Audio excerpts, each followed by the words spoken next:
Alrighty. We are officially rolling on the record. So thank you again, everyone, for taking your time out of this evening. For those, whether youth or high school, I know that we are gearing up, getting ready for the spring season rolling here in a couple weeks, but we got a fun one on the docket today.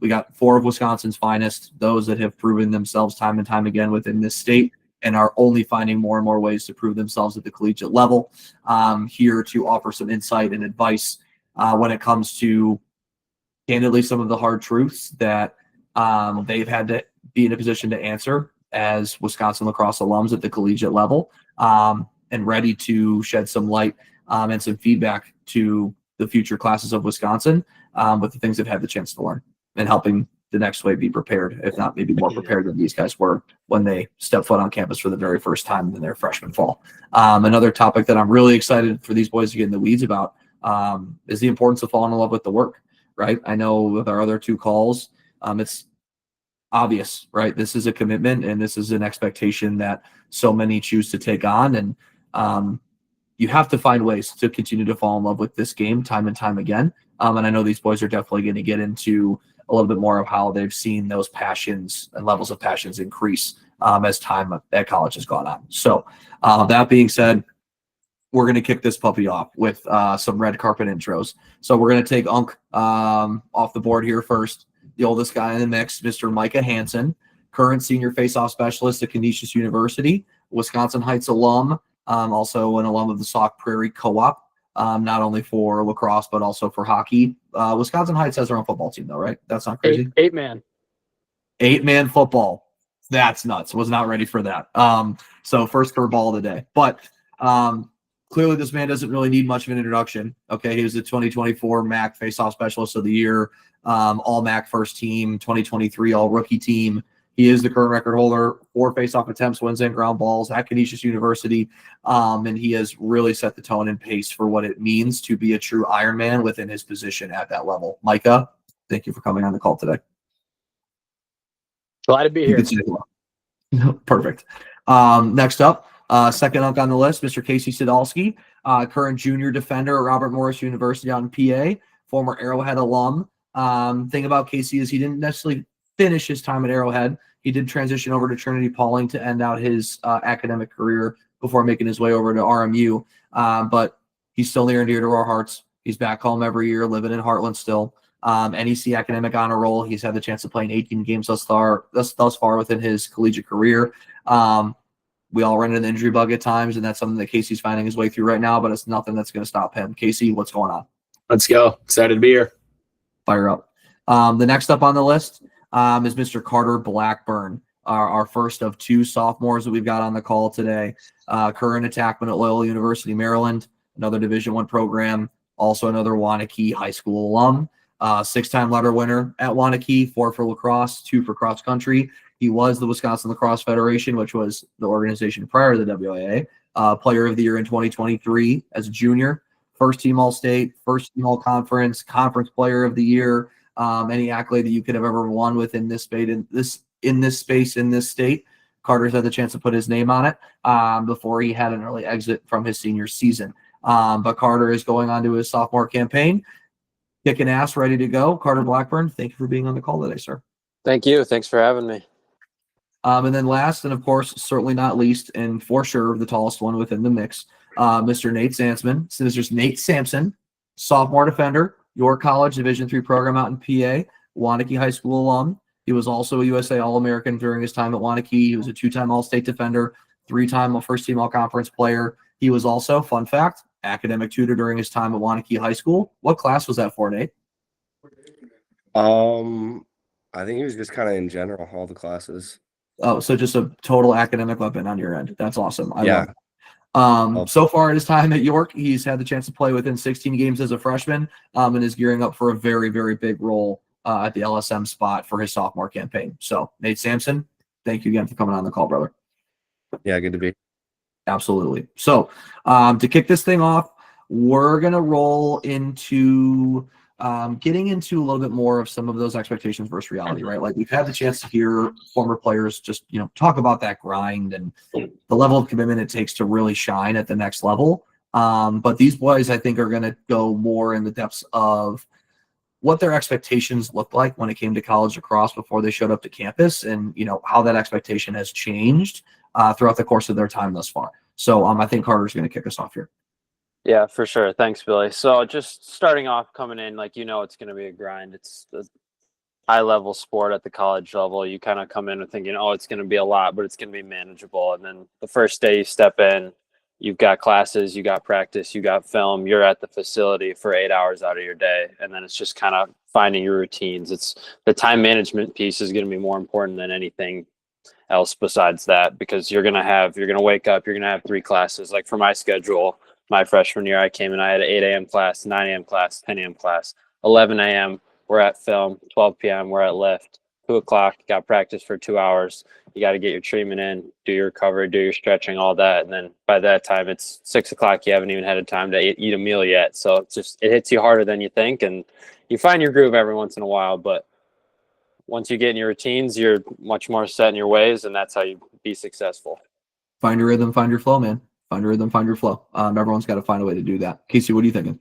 Yeah, just adding on to that. I don't know, going into college, you kind of expect to be able to pick up where you left off in high school. You're the top guy at your school. Pretty much every guy that gets recruited to go to college is.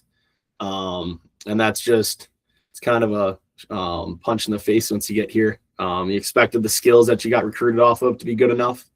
They aren't. And you expect the coaches to be sympathetic towards the guys coming in.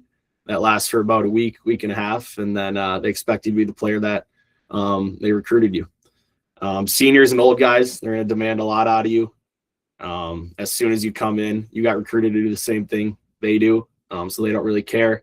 And then just practicing and watching film really just isn't enough.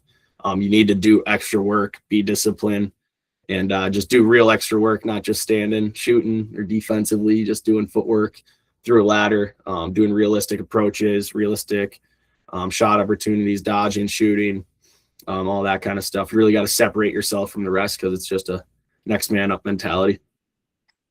Casey, did you have like a specific senior or upperclassman that like went out of their way to kind of like take you underneath your wing as soon as you got on campus at RMU? Like a specific like memory or story maybe from the fall? Yeah, James Leary for sure. Sat next to him in the locker room. As soon as I got in there, put his arm around me, said, "I got you, anything you need." But that means just being hard on you when you need it. If I'm not going hard enough, you think you're going hard enough, they're not gonna let that slide. You're not picking you up when you need to be picked up.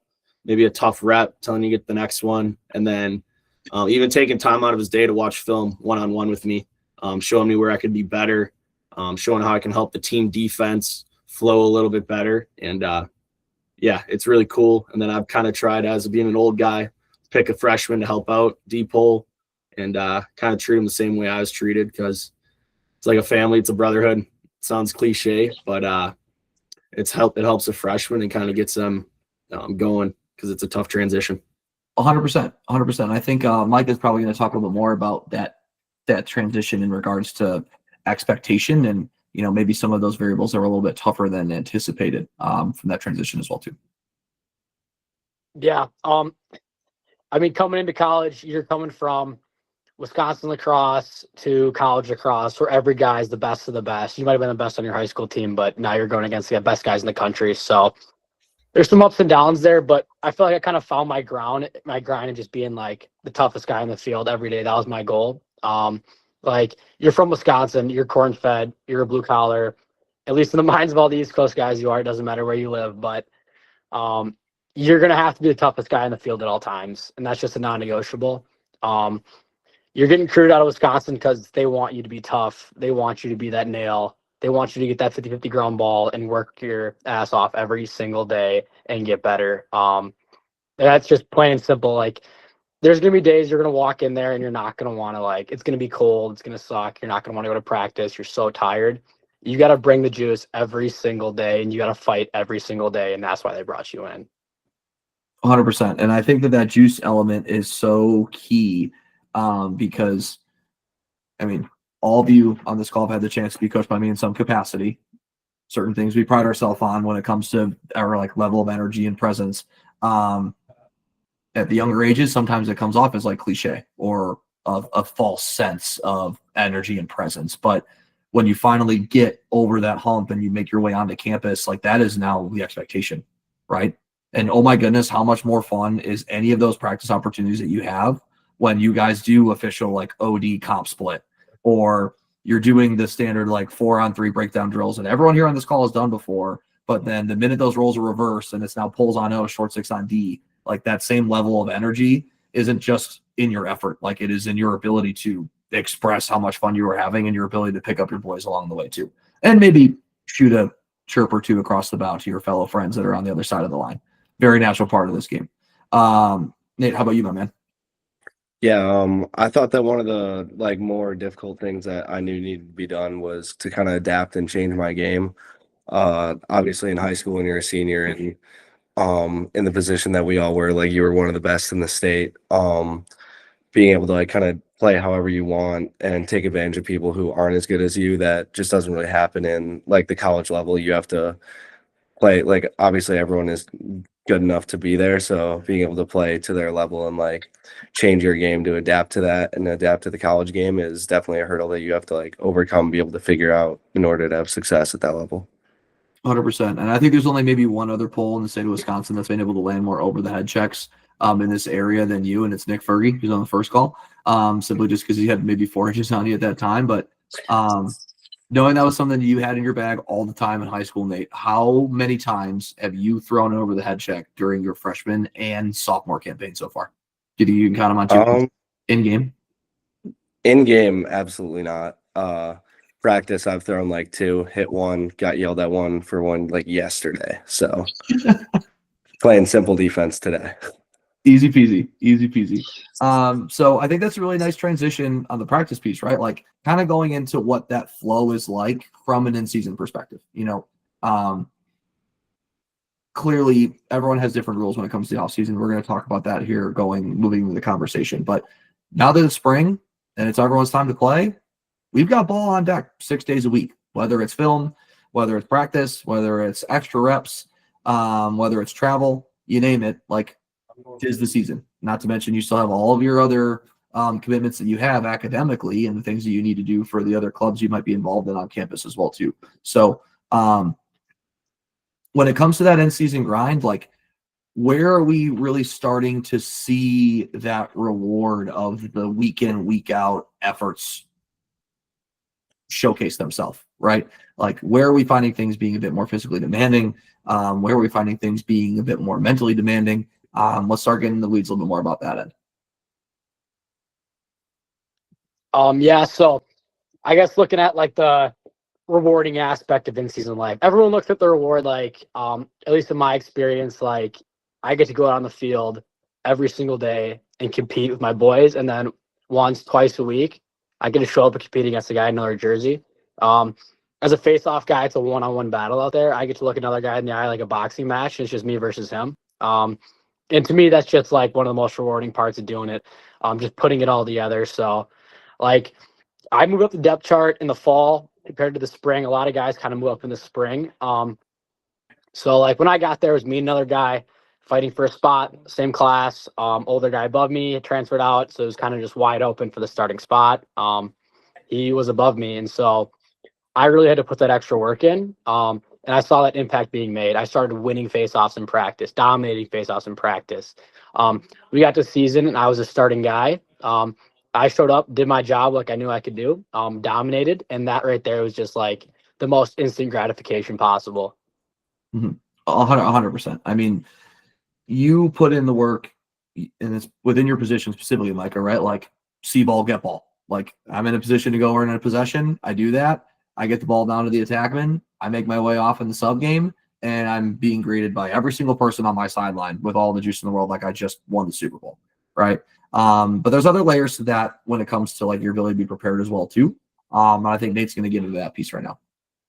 Yeah, one of the big things like during the season is scouting opponents and learning how other teams play, their team tendencies, each player's tendencies, and something that's really rewarding for me and I know the rest of my team is being able to learn what a certain player does and then being able to take advantage of that on the field. Like if somebody's really left-handed, being able to sit on a rollback and not allowing them to go to their left. Like, it's really rewarding to be able to apply that in the game, take advantage directly, help your team win by using information that you've practiced all week. You've learned about it, watched film, played against your boys who are trying to like show you that look. And it's all really rewarding when you can like actually make that work that you put in during the week count. 100%. So then a quick question about that piece, right? Because I know a fair amount of people we have on the call, everyone's got a different relationship when it comes to that film element. Like, we all know what a highlight tape is, clearly. Compilation of our best plays throughout the course of the season. But not very many people have had the chance to like kind of really get into the weeds when it comes to the scouting specific side of stuff, or even their ability to apply moments in time that happen within film to their own game. So Nate, would you be willing to like kind of go into a little bit more on that end in regards to how you've seen the film aspect be so impactful for you now, maybe comparatively to what it was like during your time in high school? Yeah, in high school is definitely a lot more surface level. Like, you're just watching kind of what the other team does, maybe one or two if they have like a set play on man up, and if they've got like a superstar, you're watching what they do. But at least like during the season, you're paying attention to every single person that could possibly play. At least my team, our coaches kind of compile a mini highlight tape of each guy and like all the plays that they might be involved in during the season. So if we see a guy that loves to like roll back directly at X, they've got 10 clips of the kid doing just that, how he hesitates 2 yards before it, all that kind of thing. It's just a lot more in depth. But just paying attention to everything that your opponent does, finding anything that can kind of give you an advantage is big during the season. 100%. Like, anything you can do to find an edge and just add that extra layer of confidence and preparation is only going to allow you to be more ready to go, right?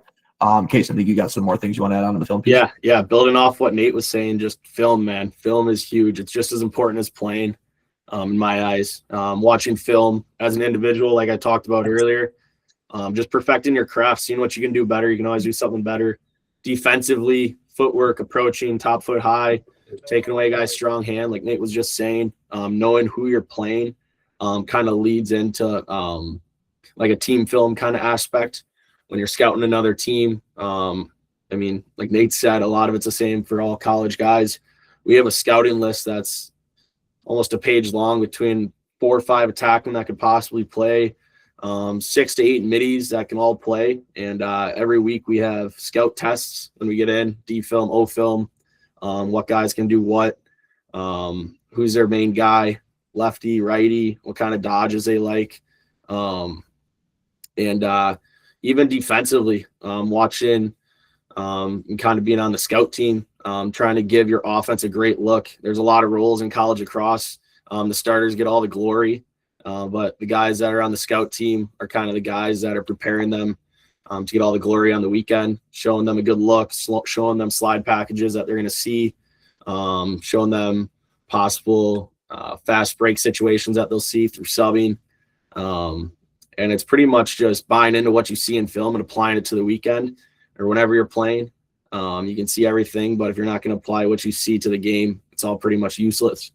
And also for younger guys, like the guys on the call, just watching a lot of college ball, watching really good teams, obviously Maryland, Syracuse, all these top dogs, they got really good players, and just applying what you see to your game. I mean, a lot of what you see looks really complicated, but you slow it down.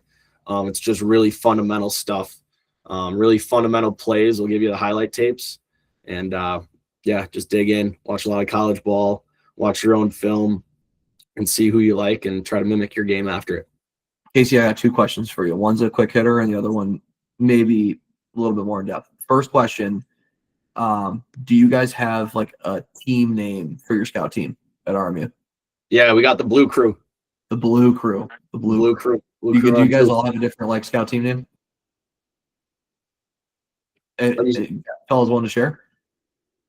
Probably not appropriate for this call for us. Okay. Our mascot's his name's Petey, so we call our scout team just the Petey Boys. Speedy Boys. Yeah, we got nothing like that, unfortunately. Might have to. It's okay, Nate. It's okay. Something you guys maybe could bring back post call. But Casey, back to the film piece. Second thing, how much ball do you or the boys find yourself watching outside of just your prep? Are you guys also getting eyes on some of the bigger games that are happening throughout the week? Like everyone still maybe has like their home team that they still root for and watch, and there's like a lot of like maybe inner dynamics within the squad, right? Yeah, 100%. I mean, we had a game last Friday, big game over Bucknell, and then Saturday, we just sat and watched lacrosse all day, and it's we sound like a bunch of geeks just kind of watching what's going on. But obviously watching the big games. Syracuse, Maryland was on last weekend. But even games where it's like conference opponents, seeing what's going on, even though we don't see them until a little bit down the road. Watching Canisius, kind of seeing what we're going to see tomorrow. And there is no bigger game on tomorrow on Friday, February 20th, than RMU versus Canisius. So not only did these boys get the chance to compete in less than 24 hours, they're also taking time out of their call to be friends just for the next 30 minutes or so. And then go back to being enemies for the rest of the weekend. Yeah, not much longer than that, but yeah, it's important, man. We take what we see from other teams. Other teams do really cool stuff, really interesting stuff. How they clear the ball, how they ride the ball, kind of fast break plays. There's a game within the game, winning the small races. And I mean, you never stop learning. You can learn so much from other teams and take a lot in. So yeah, I hope that answers your question. Oh, 1,000%. And of course, as you guys all on the call know, I just love talking ball. So any opportunity that I can get, I'm always going to take. So now when it comes to, once again, more of like that in-season impact, right? Chatting a little bit more about the importance of the recovery and being consistent in that recovery piece phase. I know, Carter, you find yourself going through it rather consistently now. Yeah, I can kind of touch on that. Like, I came out of high school with a torn ACL, so I was coming in injured, and kind of finding your way. Recovery is super important. Like, once you get cleared from a major surgery, like, your body is still not completely ready for the daily demands of a Division I sport, right? So you're going to be sore, you're going to be tired. It's like finding little things to do. You got to show up 30 minutes early. You got to do your rehab exercises. After, you got to have your stretching routine. Like, for me personally now, it's just I have a 10-minute routine. I go to the training room every practice, get that done, makes me feel better. We all got the same 24 hours in each day. So like little 10 minutes here, 10 minutes there, stacking days repeatedly, that just builds on that and builds your structure, and you can be feeling more better for each game, each week, each practice, whatever your role is that week.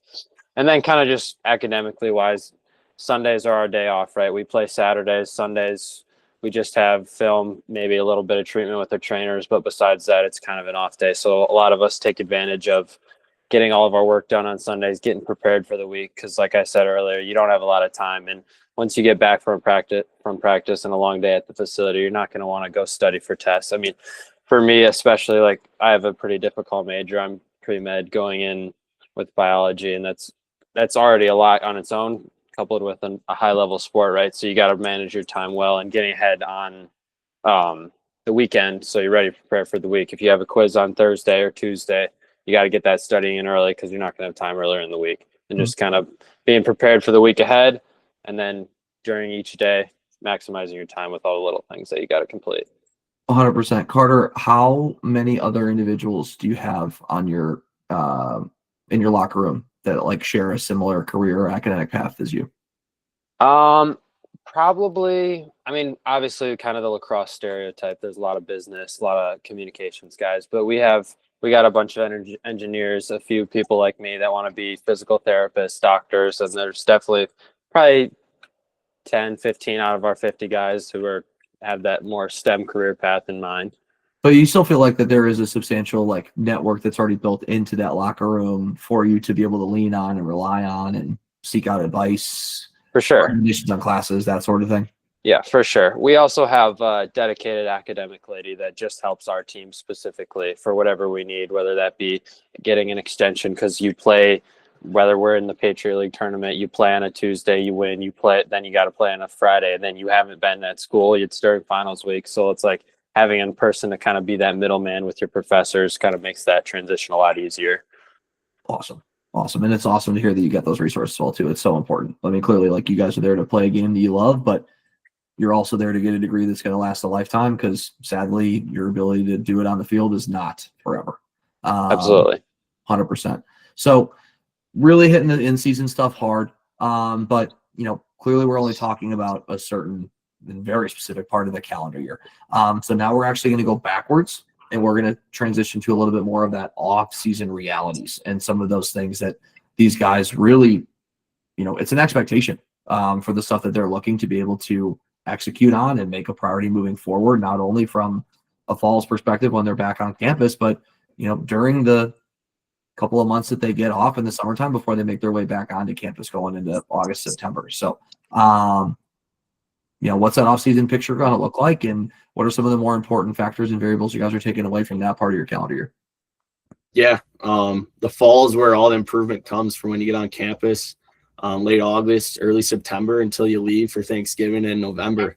It's a grind. It's where all the improvement happens, and there's no eyes on you. There's 365 days in a year, obviously.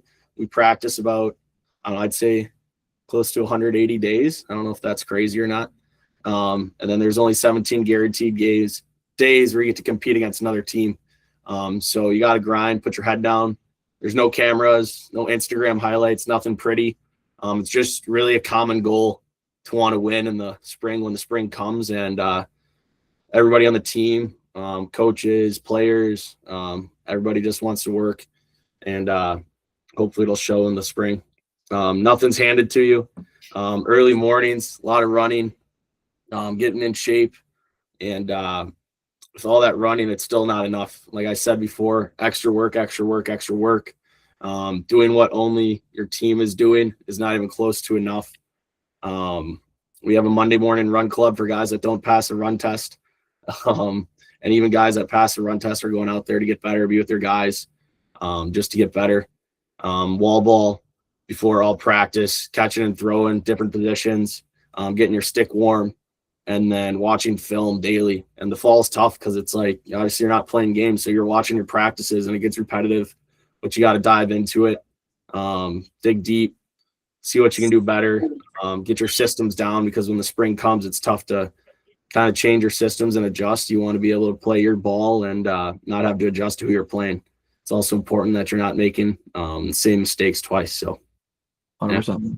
100%. Can you find ways to add layers? And I know that fall is such a big piece because it's an opportunity for you to really put yourself in a position to showcase, right? Like how that previous summer went. But, for those guys that are returners, you're going to be coming back with some sort of expectation that your coaching staff is putting on you. Everyone's going to have postseason interviews to make sure everyone's on the same page. And I think CB is going to go a little bit more about how that aspect was like for him from freshman to sophomore year. Yeah, for sure. I know Casey kind of touched on the fall ball, but in the spring, once your season ends, like the next few days, your coaches are going to get together, kind of reflect on the season, and then you're going to get into your individual meetings, right? You're going to have a set time, half hour. You're going to just be there with your whole coaching staff, and they're all going to go through what you did well, how you helped the team, but also the majority of it is going to be what you need to do to get better, whether that be you need to gain weight in the weight room so you can be more physical when the next year comes, whether you need to work on your offhand, you need to be more fast, you need to be more endurance, all of the above. Like better athlete, better lacrosse player. You're going to break that down individually for you, and they're going to give you a set plan of drills, skills, expectations of what you need to complete that summer and go from there. Like for me personally, we had our meeting and they were like, I was a skinnier kid my freshman year, and they're like, you got to gain 20 pounds by the time you come back in the fall. And if that expectation was not met, then that was going to be an issue. And then like our strength coach worked with us. You can constantly just text him whenever you need, whether you're playing a summer ball game and you kind of pull your hamstring a little bit, text your trainer, text your strength coach, and they'll tailor the team lifts so that it can be more suited that you're in a better place in the next week. And like for us personally, we have an app where we have to put all our lifts in. And if we don't put our lifts in, you're getting a text from coach. Why didn't you do your lift on Monday? What's the explanation there? And then even if it's not the coaches, the captains are going to text you. Like people are going to find out if you're not getting done when you need to get done, you're hurting the team just as much as you're hurting yourself. So it's kind of the mindset there in the off season. 100%, man. Everyone rows the boat. Everybody rows the boat. So I know, once again, back to our favorite island boy, Micah, like where are you in your specific position realm, like seeing those improvements really happen, and what's kind of separating those players who are finding more and more ways to grow versus the ones that are just satisfied with what they've accomplished and are ready to try to do the same thing again. Again, like going off of what Casey said, it's that extra work. It happens off the field. Everything happens off the field. I mean, you're going to practice 2, 3, sometimes 2 a day practices, like hours a day. You're going to lift usually 3 times a week. It's not enough. You got to be in there more. There isn't enough time on the field. There's way more time off the field. So you just got to fall in love with the process, really. Like, if you don't want to get better, no one's gonna get you better. You know, like no one's gonna come in and make you go in there after hours. Like, obviously, you got to show up for practice. You got to show up for lift. You don't have to show up to extra wall ball. You don't have to show up to go do some sprints. You don't have to get an extra lift in. That's like something you have to want to do. And that really separates the guys who get better and those who don't. The guys who, like the best guys on the team, every single team you look at, the best guys, you will find them in there. Class is done. Day is done. You're like, where are they? 8 o'clock at night. Oh, they're getting wall ball in. Oh, they're getting another lift in. Like, that's what it takes to get big. And that's what it takes to, like, get your team better, really. Like, your team's only as good as they want to be. So you don't want to drag your team down. You want everyone to do that. And it really rubs. 100%, man. Foot on the gas pedal, and it only goes forward from there. Like, and clearly once again, it's no secret sauce. You could hear it 1,000 times, but it's going to be the same thing on the 1,001th time. You just got to find a way. So, Nate, what are you thinking? Like, in regards to, we're talking about work, right? But there's still a lot of passion. There's still a lot of love that's found within this that only is going to continue to make you want to put in more of that work. So where have you kind of seen that passion element and piece continue to grow for you throughout your time? Yeah, I think especially in the summertime when you're at home in Wisconsin where there's nobody like kind of keep you accountable, at least on your team, it comes from like your love from the game for the game and like wanting to improve at something. To kind of come back every day and not be satisfied with what you did last spring or even what you did like last week and say, all right, well, how can I get better to either help my team get better? Maybe my goal is to be a starter this year, or maybe to like win some kind of conference champion or national championship. It's like, what can I do to get better every day and help my team reach those goals? Because if you're not doing stuff to get better or to at least help yourself get better, then you're kind of letting your teammates down. And using your passion and love for the game to help you like work as hard as you can is, I think, the best way to improve yourself and help your team win. 100%. Now, of course, quick shout out the Waunakee community as a whole, but like, how have you felt like the Waunakee community itself while you were growing up as a player, youth to high school, has either forged that like passion element for you personally or made it easier for you to pursue it as you come home during your breaks of the summer and, in between the fall and the spring? Yeah, I definitely think staying connected with people you might have played club with or high school with. I fortunately have a couple teammates that still play in college and being able to like reconnect and say, hey, do you want to go do one-on-ones at the random park that we have in like our town? Or do you want to go work out at the gym or something like that, where you can kind of utilize people who have a common goal with you to say, hey, let's go get better together. And like, fortunately, growing up in Waunakee, we have a pretty great like youth program. Being able to be around a lot of people and like grow and play together and go hang out after practice like throughout high school is like like iron sharpens iron, push each other and like be better just because you're around people that also want to be as good as possible at something. 100%. Billy, adding on to that, showing out another Waunakee guy, Coach Ryder. Before Fluid was really this big club, having those Fluid college practices, all the guys playing college ball in Wisconsin coming together because of Coach Ryder. Iron sharpens iron, and it's just fun to compete, see other guys who are having success at the college level coming together in the summer, just get extra work in. Just a quick little plug for Coach Ryder. Oh, absolutely. Huge shout out, Coach Mike. And it's just like creating an environment that like lets you guys come in, be surrounded by like-minded individuals. And I don't know, when you talk about like flow state and finding that space that just lets you do what you got to go do, and you're surrounded by guys that are all working at 100%, like even being on the outside looking in, it's apparent how much more fun and more engaged everyone is within that session as well. And the more engaged you are, the more present you can be, clearly the more you're getting out of the work as well. You know, we don't want to waste our time just burning calories. Like we want to find ways to continue to add layers to our bag, but of course, make time for our fellows and make time for the friends too. So as we kind of transition into more of like the mental side of this, right? Like when it comes to not just the grind physically, but some of those, dare I say, hard truths, right? Like some of those moments that we all as athletes find our way through and find ourselves time and time again in. Just because you make your way through that in the high school level doesn't mean you don't find yourself working through it at the college level. If not, there's a lot more expectation, a lot more pressure.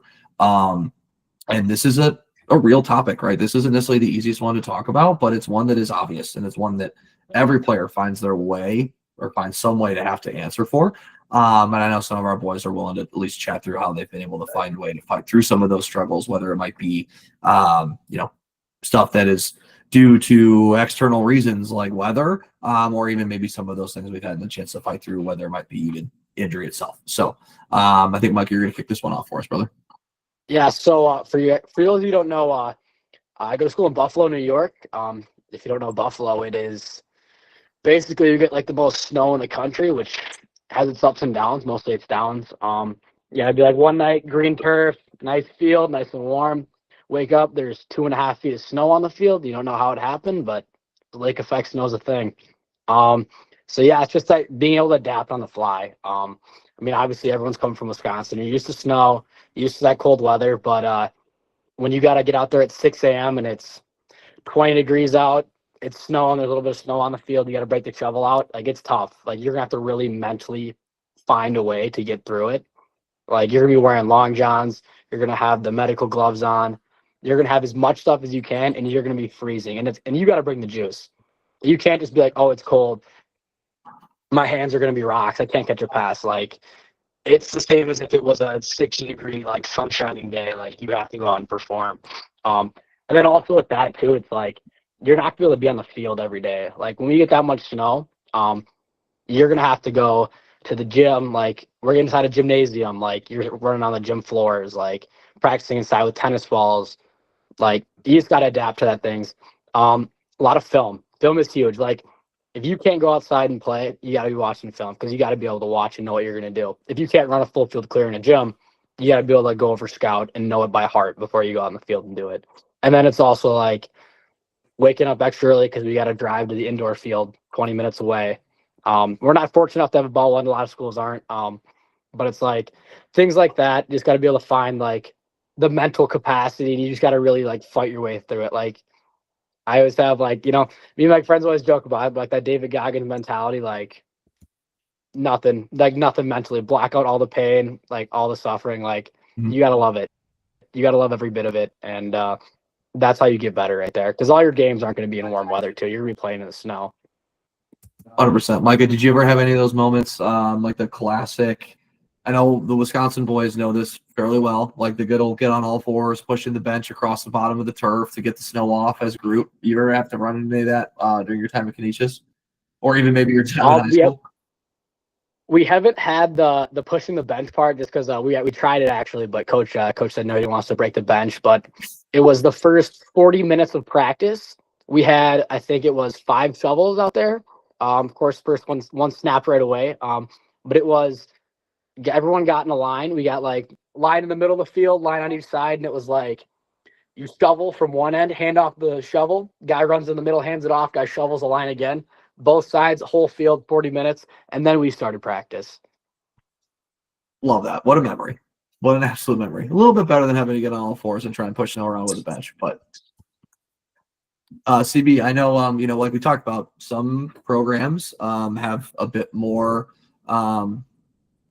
facility opportunities than others would. But even just because you might have a bubble doesn't mean you're going to get the chance to play in one. So I know Carter's going to be happy to shed not happy, but shed a little light on the situation that happened this season. Yeah, I mean, for sure. Like, we normally are lucky enough to have a bubble. So, like, snowing, it's below freezing. Like, we're normally in the bubble. We're still wearing shorts. We're still getting after, and we don't have to deal with the snow. But this winter for Maryland has been a little bit of a curveball. So about I'd say 3 weeks ago we got like 15 inches of snow, which is kind of unheard of over here in the East Coast, and our bubble actually collapsed. So those, when it was below freezing and we had all that snow, we were kind of in the same boat that Micah was in up there in Buffalo. And that was a little bit of adjustment because we got a lot of guys from Florida, California. Like, it's a little bit different. Like, obviously us guys from Wisconsin, we know the cold, but it's the motto on our team is a little bit unexperienced in that category. So there's a lot of adversity for our whole team as a whole. And like Micah was saying, like, the game doesn't wait for anybody. Like, we still had to play Maryland in 2 weeks, and they're the #1 team in the country. So we're still going to have practice. It doesn't matter if there's a foot of snow or not. Like, it's got to happen. The work's got to get done. You're going to find a way. Job's got to get done. You got to find a way to be prepared to the best of your ability.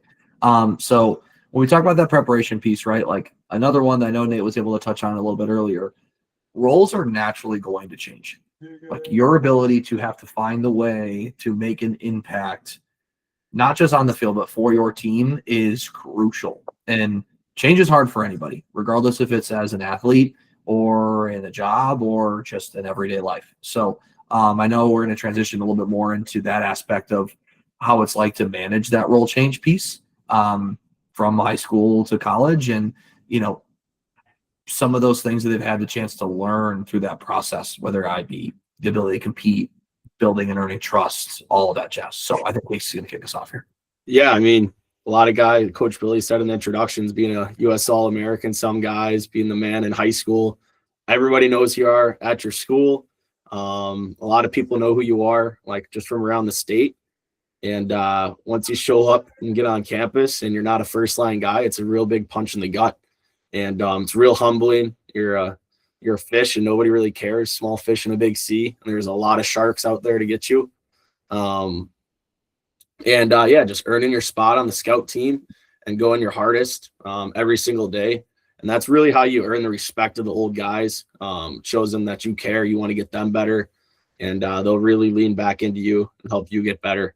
Like I said earlier, once you kind of get into the season, your scout team and your scout players are responsible for how your team actually does play on game day. You push the guys, give them a good look, get them prepared for the weekend, and they'll be good. I don't know, kind of going into freshman year, I was the 4th, 5th pole, really experienced defense, bunch of seniors, juniors kind of leading the way, just keeping my nose down, grinding, pushing the starters to be great, you know, kind of sneaking up behind them, kind of showing them that their spots aren't guaranteed. And if they kind of mess up, don't really try as hard as they should, their spot will be taken, and no senior or no junior wants a freshman to take their spot.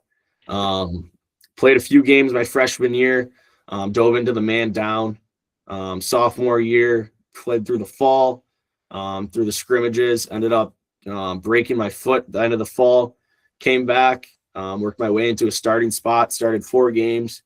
Friday before VMI, we were doing a helmets and gloves practice, playing offense. A defensive guy approached me. I made a move, and just like that, blew out my ACL and meniscus. And it was tough, man. Learning how to deal with adversity is tough.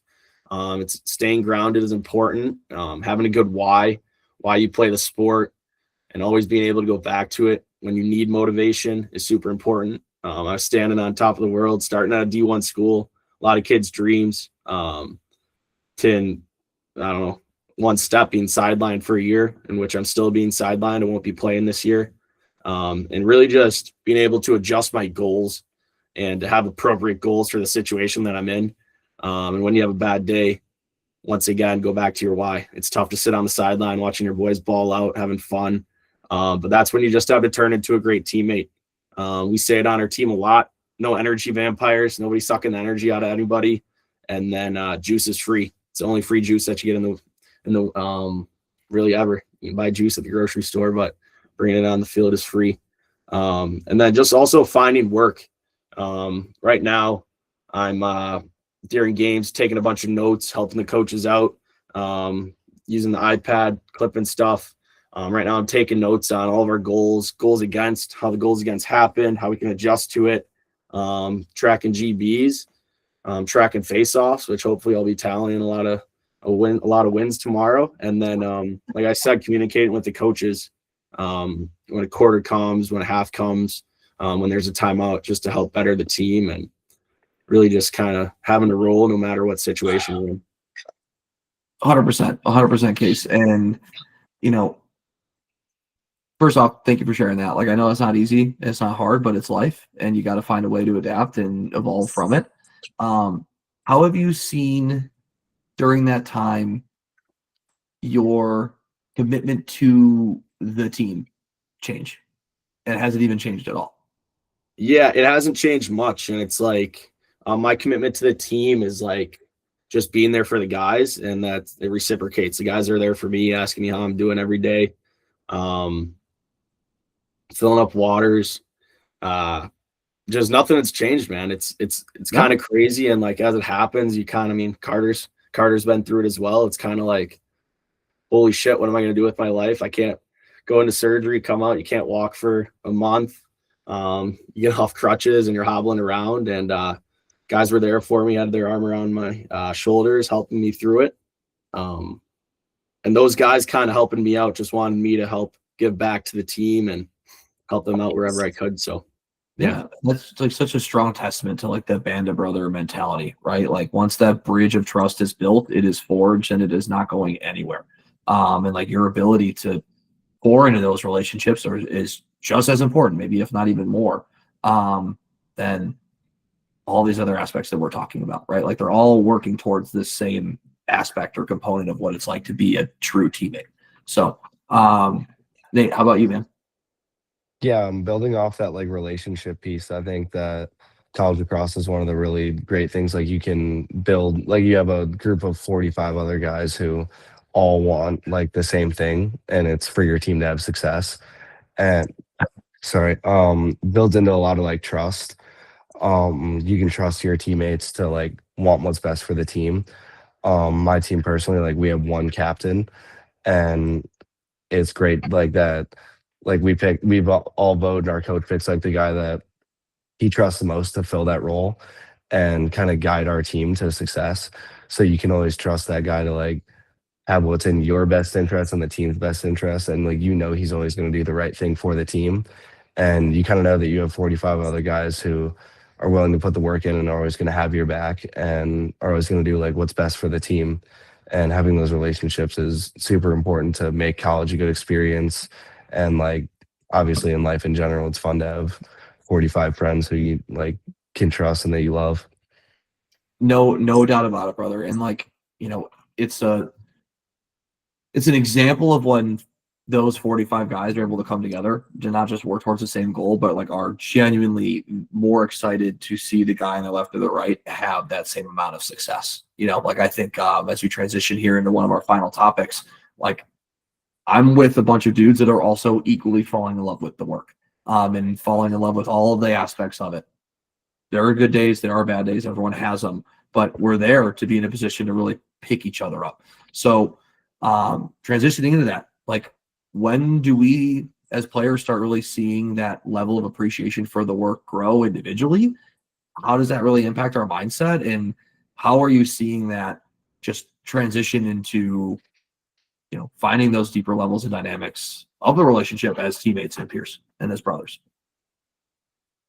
Yeah, so like, you really start to appreciate like the work that you put in. Like, no one might have seen it. Like, you might have just thought, okay, I'm gonna go do this. You're gonna start to see the payoff. And like, when that happens, you're gonna really appreciate, and you're gonna get hungry. It's like, you just got a hungry dog, got a bite of steak. You're gonna want more, and you're just gonna keep wanting more. Like, what you have to go and do. And you just got to go do it. Once you get better, you're going to look back and be like, why didn't I start this sooner? Like, you're hardly going to recognize yourself. Like, you're going to show up to college as a skinny, small freshman. Everyone is, when you think about it. You might be big coming in. You might think you're big. You're going to get there and you're going to look over at some senior and you're going to be like, wow, I'm the small dog right now. Then you're going to get in the work, like weight room. You're going to have these like tailored weight programs. You're going to have a meal plan. You're going to be eating, practicing every single day, running. Like, you're going to feel like you're on top of the world. Like you are going to get muscles coming out everywhere. You're going to be like, you're going to look yourself in the mirror and be like, wow, I'm jacked right now. Why didn't I look like this in high school? But you're going to look at yourself and you're going to be like, that's sick. I want more of that. And you're hooked. And that's kind of like you and your boys together, I guess. Nate talked about it a little bit. Like,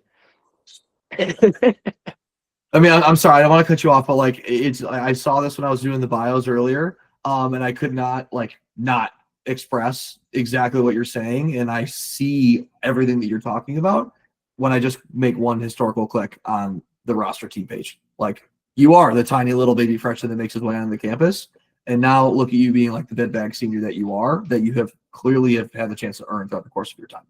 So.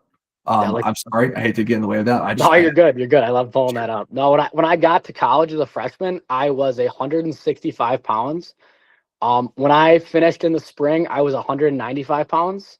My squat went up 150 pounds. My bench went up 100 pounds.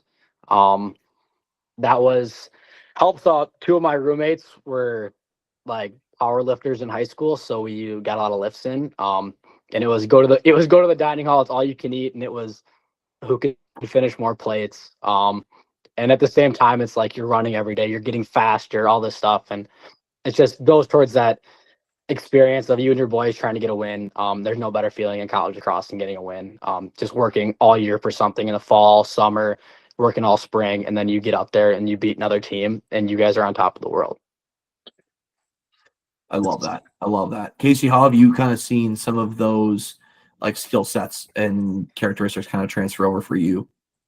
Yeah, you gain a lot of really great characteristics and skills from playing college lacrosse. And once you're kind of getting to the end of your career in college lacrosse, you start thinking about life. I mean, lacrosse has an hourglass, and it's running low. And a lot of the characteristics and skills that you gain through playing college lacrosse do transfer to the real world. And I've really noticed it as I've been looking for internships this summer. Time management, discipline, work ethic, teamwork, hard work, leadership, being able to handle a lot of pressure, being coachable, being resilient, accountable, and really just kind of competing to be the best guy that you can be. All those are skills and characteristics that I've stemmed and I've grown since I've been in college. And like I said, lacrosse isn't going to last forever. And what you're learning from playing college lacrosse is a lot more than just what you're putting on the field. And it'll help dictate how your life kind of plays out. And it's really important. So 100%, man. Taking ownership. And those aren't just buzzwords. Like those are real. Those are experiences that you go through and manage and handle every single day. So, one of the things that we talked about in our prep call that these boys are really excited to talk about was just the opportunity to give back to the community and help them just better understand, some aspects to this process that they probably wish they really had before they step foot on campus.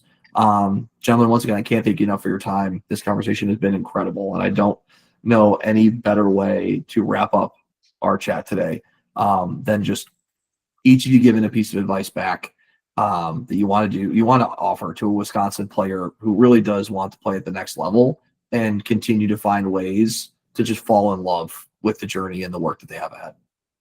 Yeah. You're at a disadvantage coming from Wisconsin, plain and simple. And one way that you can kind of just get better every day during the summer is finding a group of guys that have similar goals, aspirations, and are willing to pour into one another, holding each other accountable to get better day in, day out, working out, getting reps. And it's hard to do alone, and having friends to do it with by your side is key. And it makes it so much more fun. And fun's like key. Once you stop having fun, it's really tough to keep getting better. So just showing up, practice isn't enough. All those extra reps do count. And really important to have some buddies to do it with.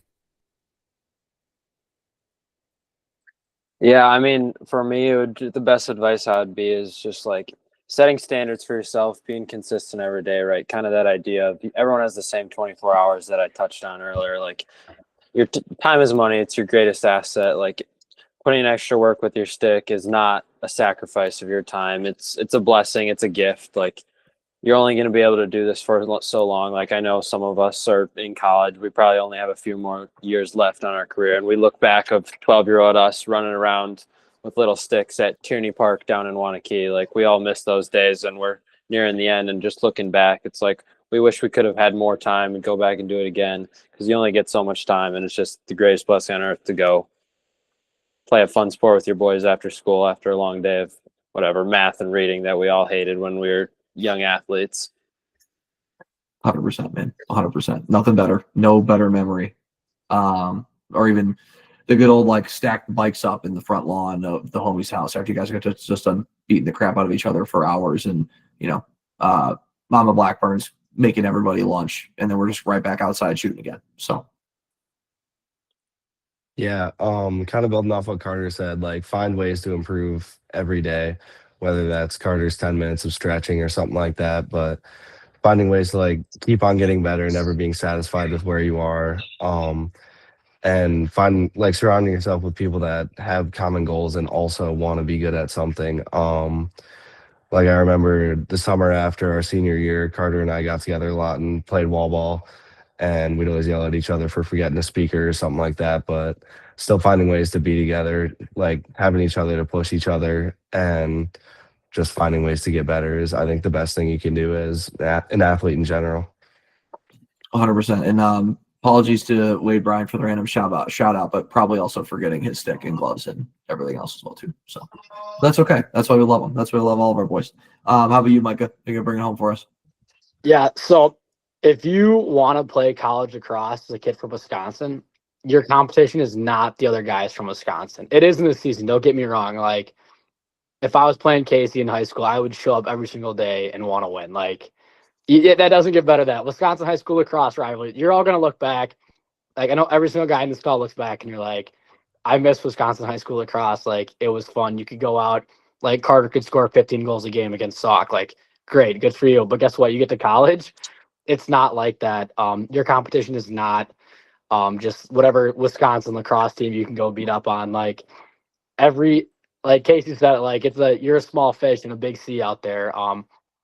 Like you're going up against kids with stars. Kids from Wisconsin, you don't get stars. Sorry to break it to you, but like doesn't matter. It doesn't mean anything. It's what you're gonna bring to the table. Like you're gonna show up and put the work in. Like blame gets you nowhere. Like it's on you, and you have to want it every single day. And then also just like it's the small things. Like have fun, guys. Like take advantage of the journey. Like the recruiting process, high school, middle school, wherever you're at. Like it's fun. Like take advantage of your mom driving you to the game. Like you're gonna be in college and you're gonna kind of miss it. Like you're gonna miss going to Culver's after the game with your high school buddies you grew up with. I know I miss Culver's a lot, but yeah, it's just like small things like that. Just enjoy the process, fellas. You only get it once, so. Outstanding. Like I could have ended this conversation better myself. But thank you guys all again for your time and being a part of this this opportunity and giving back to the Wisconsin community. For those who are on the call live, thank you for being a part of it. For those that are watching the replay, clearly we appreciate the love and anything we could do to offer more help, more assistance, and having just honest conversations about what it takes to do what all of these boys have had the chance to do and those to follow them want to do. That's what we're here for. So on to the next one. We've got another one lined up for next Thursday, where we're going to actually get into more of some of the opportunities that these boys have had the chance to take advantage of from a post-school and post-playing perspective, and even some of them that have had the chance to get more involved in what they're studying from a work perspective during their time in college as well. But for now, thank you again for all of your time. We'll chat soon.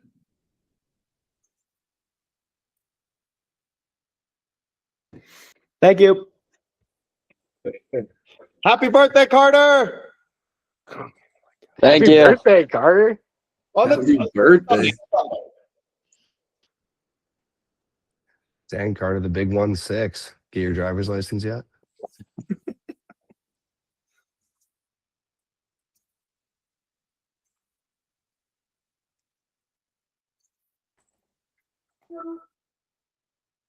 I think we're hopping off this one here, Carter. Yeah, I think so as well.